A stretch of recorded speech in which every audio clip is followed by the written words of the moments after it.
How you doing, guys? Eric from worldofwasteland.com. We can do a reasonably short one today, probably. Whatever you guys want to talk about.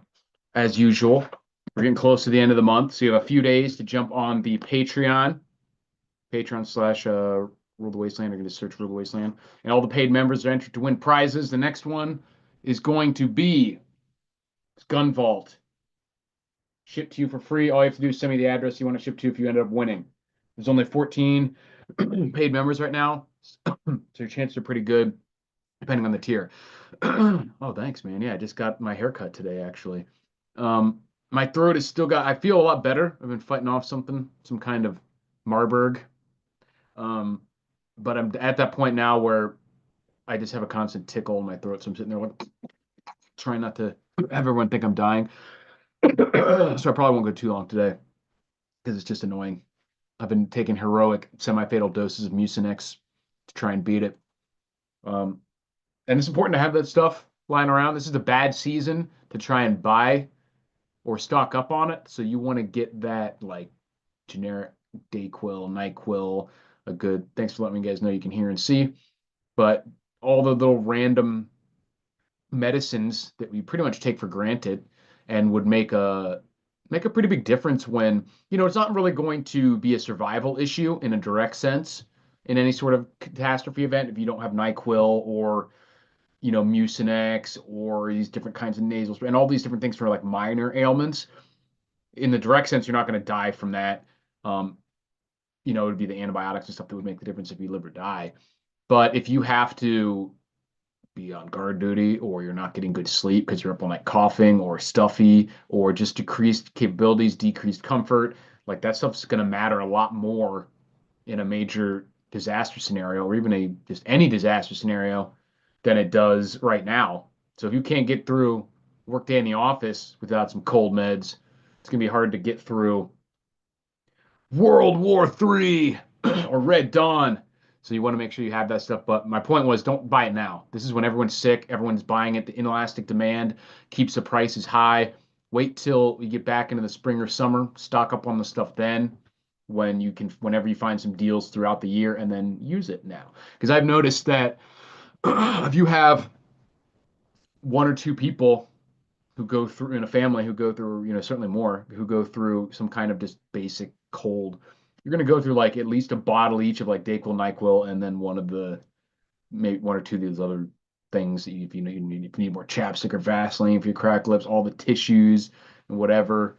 So, like I said, not a survival issue, but preparation is all about maintaining as close as you can to what you would be your typical lifestyle throughout any disruptions. And like I said, those things will matter a lot more and may become an issue of more than just comfort in a disaster scenario. So make sure you have all that what may not seem like critical stuff.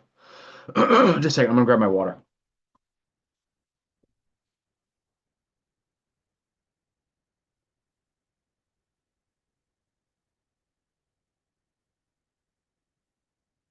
So beyond dying of man colds, all the stuff that's been going on in the news has mostly been focusing on the drones.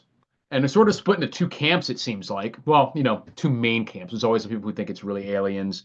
Um, there's always people who are going to think that it's, some of these small outlier things. But it mainly settled down to the people who think specifically that they're looking for nuke sniffer drones.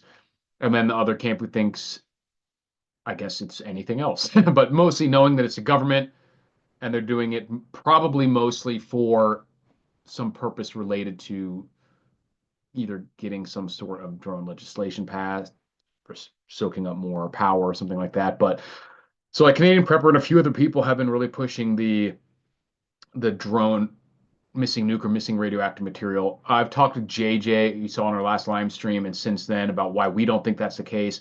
Other people like Chris Martinson have talked about why that's not the case. But it boils down to the main proponent that I've seen, or like the logic proponent or component rather, of people who say that it's the nuke thing is this is a model that fits all the evidence, so that must be what it is, which is kind of weird. They're like, this makes the most sense. I'm like, why does that make the most sense? It's theoretically possible, But just because you can't find any strong reasons why that couldn't be the case or wouldn't be the case, that doesn't mean that that's the answer. And like they say in Jack Reacher, I like to have at least one alternate theory always. Um, and I don't agree that it is the best fitting model anyway for a few reasons, like we talked about with JJ and with his experience in federal law enforcement and stuff, just how they have systems for doing this specifically for looking for nukes, looking for radioactive material. They would certainly be coordinating with state and local. They would not want a bunch of attention focused to them to interrupt them, to get in their way, to wonder about it, to start spreading the rumor about there possibly being a missing nuclear weapon. So all these reasons why logistically it doesn't make sense. Um, and then there's the reasons for why, like, there is really no such thing as a missing nuclear weapon that could still be um, working without significant upgrades. Like missing from World War II or Cold War, like nukes do not last that long. The components are corrosive and have to be regularly maintained and replaced. You can't just have like a standard, nuclear weapon that lasts for 50 years just sitting there and could still be used in the same way. So it just doesn't make a lot of sense. And the one thing we know about any one of these scenarios is that the government is always lying. Um, exactly what they're lying about or exactly why they're lying varies depending on the incident. But they always, when they don't know what's going on, they've never been honest about that in the past. Show me one scenario in the past where they were just like, we don't know, and they actually didn't have any information at like the federal level. So them doing that, like I said in the live stream JJ, that is the story to me. That they are totally fine with this idea being out there that they don't know, while simultaneously saying it's not the enemy, it's not the US military, and you're safe, there's nothing to worry about. It's like, well, if you don't know what it is, then you can't say that it's not some of these other things. So overall, I don't think that the nuke theory is the most plausible. It certainly is possible. I'm not saying that it's impossible. It just doesn't really make a lot of sense for those reasons. Certainly, it's not how the government would react in any, or the most likely way that they would react to if they had to search for a missing nuke. I believe there is still a lost nuke in the waters outside of Louisiana, says Destiny. That might be true, and like I said, it wouldn't be something that you could just pull up and use. Um, that radioactive material is corrosive and decays, and you couldn't just use a nuke from the Cold War. I think they have max life in most situations, from what I've read, of about 15 to 20 years before you would need to at least do some sort of like regular maintenance on them to keep them up. Destiny also said, speaking of Red Dawn, any of you drink your first deer kill blood? I have never actually hunted deer, so no, I need to. Got to cut it open. Probably get some sort of bizarre parasite, but whatever. You got to die of something, right? Get some chronic wasting disease. But one of the issues beyond the drone, and I just saw just now some more drone news. There was, I'll put this is one of those channels that seems to not be just overtly fake, although I'm not sure exactly how reliable they really are, though this is an actual video. So I haven't yet confirmed the veracity of it, but there's several videos and there was injury reported. So it should be all over the news soon, or all over the internet soon, at least, if it's legit, where it says, and I'll post a link here in the chat, where there was a drone show in my motherland, Florida, Orlando, Florida, not specifically from Orlando, but very close, where it says a 7-year-old boy is in critical condition in the ICU after being struck by a drone during a Saturday night aerial holiday show at Lake Eola in Orlando. The incident occurred about 6:45 p.m., which was a couple hours ago, 3 hours ago. As approximately 25,000 attendees, so there should be more than one video of this, enjoyed the family-friendly event Bystander video captured over 200 drones forming a red and green holiday display, like they do that, before they started malfunctioning, colliding, and falling to the ground and into the lake. The boy's family reported that he was struck in the chest by one of the falling drones. The FAA, which authorized the event, is investigating. The show was produced by Sky Elements Drones, a company based in North Richard Hills, Texas, near Dallas. And one of the interesting things, if you watch that video, is that at some point, some of the drones you see flying, and at least one of them goes like zooming towards the crowd at incredibly high, like maximum speeds, which is crazy. Just shoots off. So it's not just a question of them being like fried necessarily by some sort of EMP. Someone suggested could be someone using a signal jammer just to fuck with it and pointing signal and it's affecting some of them. That's possible. But I would expect that, I mean, this is just me talking out my ass. I don't know anything about the technology. Just in general, I think a lot of those drones, I would guess, would be set up with what is like stabilizing default protocols. If they lose signal, they're not just going to instantly drop to the ground or shoot off, that they would maybe stay in the same place for a second or do like a slow descent until they land or return to a docking station if they had the GPS signal or something like that, and not just fall dead out of the sky or shoot off. So to me, it strikes me as more likely to be some kind of either electronic interference or hacking of some kind, which is both scary and both very strange that we're seeing a drone related hacking on the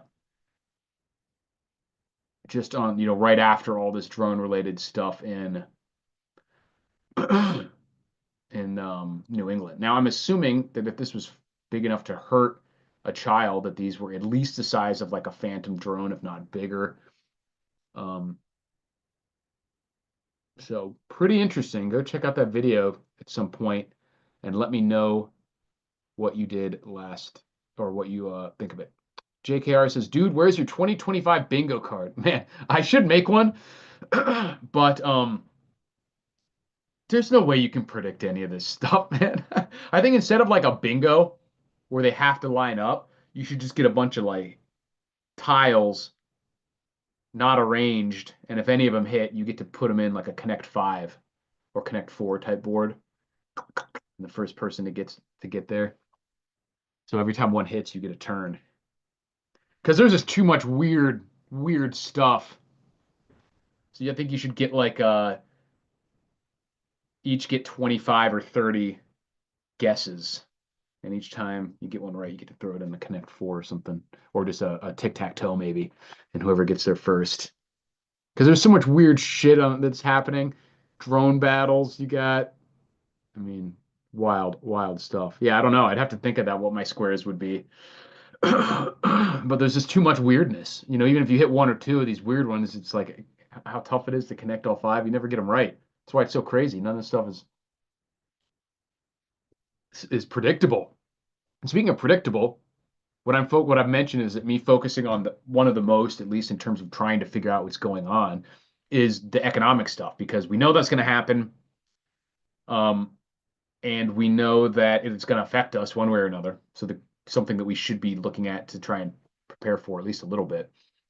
But it's so difficult because they could go either way, and even timing makes a big difference. I've been focusing a lot of my mental efforts in that regard, trying to figure out if I think there's going to be the crash, the major or more significant crash directly before a melt up, or if we're going to have a slow, or not slow, but more of like a linear melt up for a few more years, and then some sort of crash, and then the major melt up. Either way, I think there will be a significant downturn slash recession slash crash slash depression of some kind before they really have to go nuts with a true melt up. But that there might be, I mean, we're in the process. We've been in a melt up for a long time. This is not going to be explosive, uh, hyperinflationary, currency death melt up until that happens. And I think that will be immediately preceded by some sort of crash. But that's not necessarily guaranteed, depending on how stuff happens, especially internationally. So that's what I'm trying to focus on because it affects what you're going to do. If you think there's going to be a crash, you got to get out of all this stuff. And if you think there's going to be a couple more years of melt up, then it would be terrible to be in cash. But I will say that right now, most my meager, I don't have a whole, I never didn't have a whole lot in like stocks to begin with, and a lot of it was kind of double dipping in terms of allocation because it was like gold and silver mining stocks and stuff, which I already have physical gold and silver. So I went ahead and sold out of anything that I have in the stock market. And just like the day or two later, there's a big decline because of the Feds saying that there's not going to be four rate cuts. There's only going to be more like two. And like the day after I did it, it hadn't been because of anything he said specifically, but Gregory Mannarino came out and said, I'm selling everything right now, not in the markets in any uh in anything right now. And not for any particular like fear of there being a major crash. He just, didn't like what he was seeing, couldn't exactly see what was going to happen, so he liquidated for the time being. And he said, I don't like being in cash. I'm not going to be there long, but he is in pretty much 100% cash or cash equivalents right now. And so I'm expecting to probably not have anything happen for a couple months. I'm going to probably wait at least until the end of first quarter if I don't see anything crazy happen, but definitely through the inauguration and a month or two afterwards. Probably wait until the end of first quarter to try and get a better vision for how that's going to go before getting back in stocks. John D says 100% of stock staying there. I can take any decline. I don't need the money. Yeah, and I mean, and that's a big element of it too, is what your long-term plans are, what you need or don't need the money for.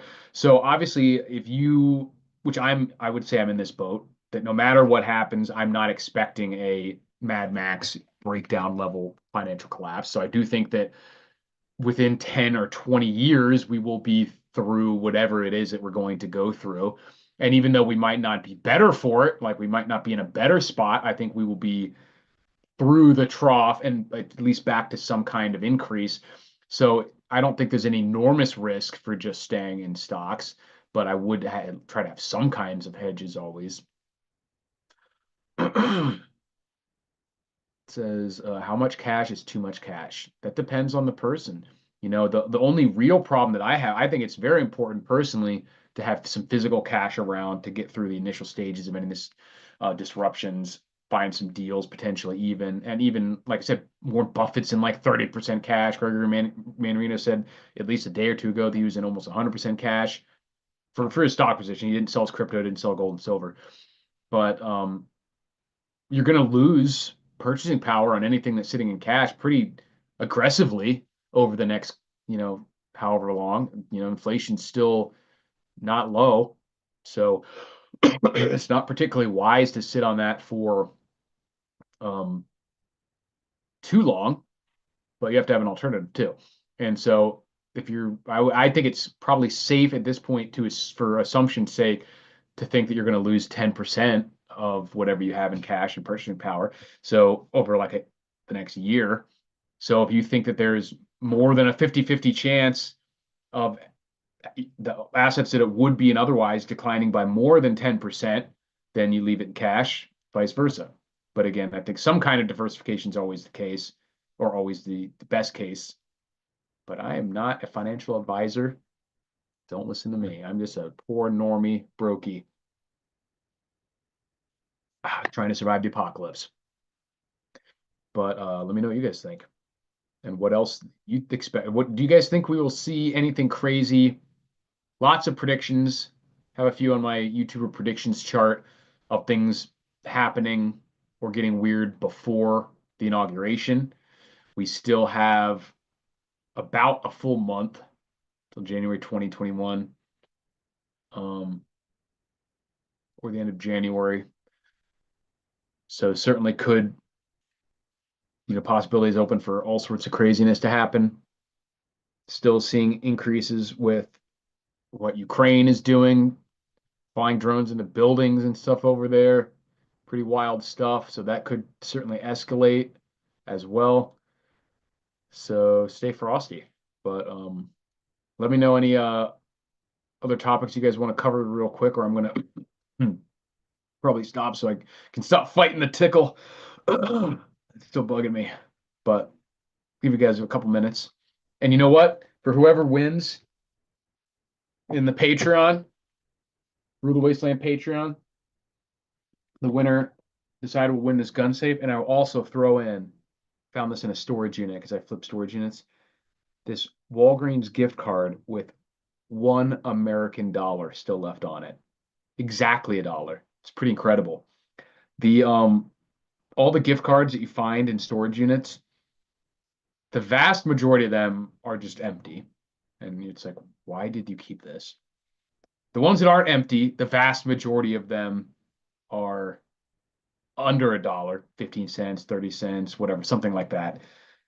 Every once in a while, you'll find one that's not used, 5, 10. I've never found one that was none of those categories and had exactly $1 on it before.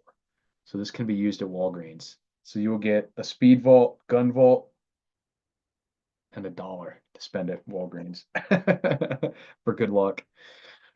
We still need rolling blackouts. We certainly don't need them. I think we're probably going to get them at some point. That should be on a bingo card for sure.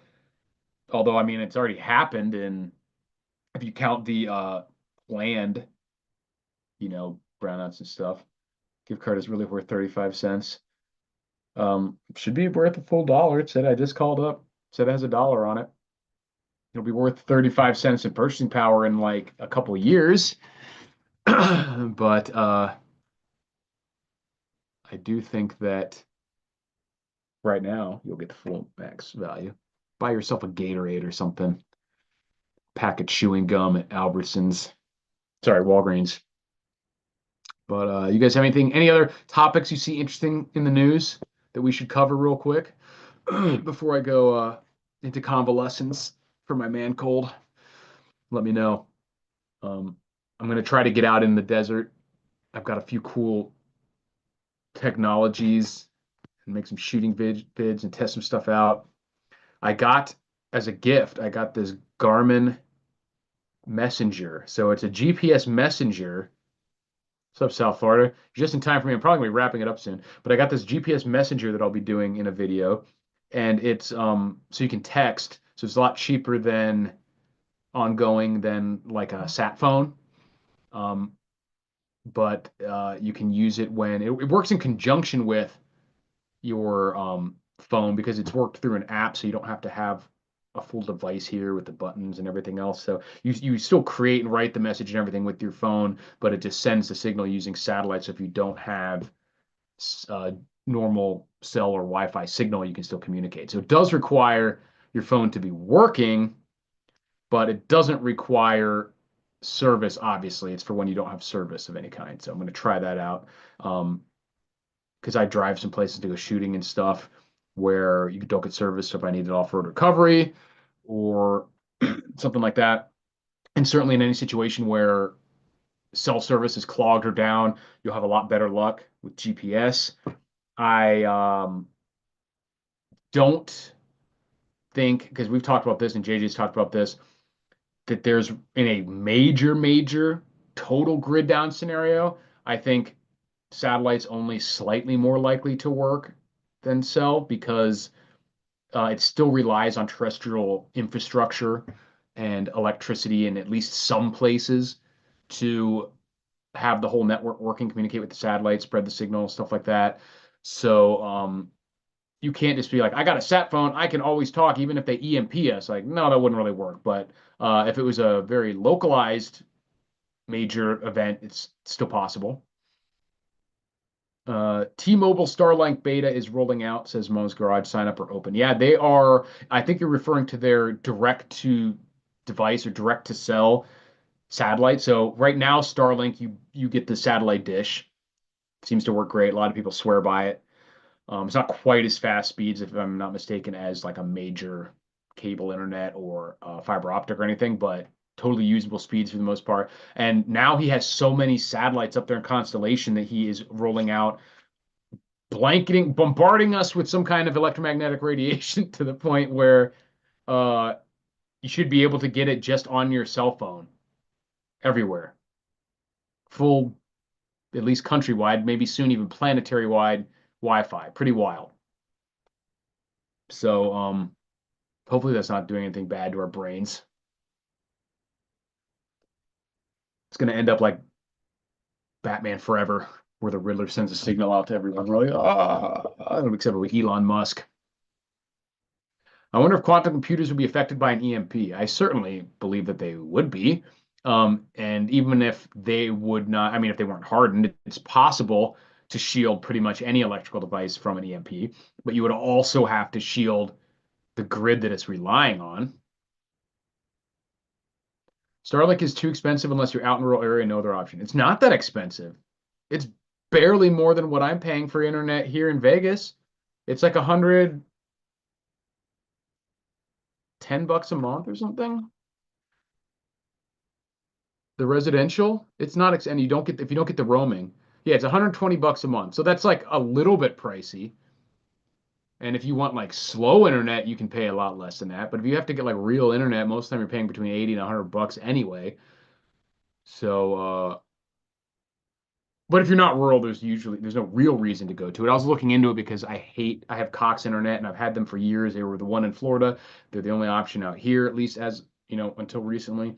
And I've always hated them. They're an annoying company. They have crappy customer service. Their shit just cuts out for no reason. So I looked into Starlink and it's just not quite as fast. And we do use it for like the streams for that all sorts of stuff. And my concubine has to use it for a job and everything else. So I didn't want to rely on it just yet. But yeah, I'm glad that they are creating competition at least. So I pay $49 for internet in my area. That's solid. What kind of speeds are you getting? But obviously, if you're paying 50 bucks, there's no reason to go to 120. But it's not some exorbitant price. It's certainly worth it if you have no other options. Um, just because of how much it's become to use internet for everything and rely on, you can use it to create income too if you want. So paying an extra 80 bucks a month, not enjoyable, but certainly not a deal breaker if it's either that or not have internet. So, well, I'm probably going to dip out here because I'm still and I don't think it'd make for a very good rest of the stream. But I appreciate you guys tuning in for this quick little visit. And like I said, I'll be making some more videos coming up. And if I don't do anything in the next couple days, I hope you guys have a very Merry Christmas and a Happy New Year. And don't go too hard and get arrested for driving around imbibing. And I will stay safe, guys. I will talk to you soon.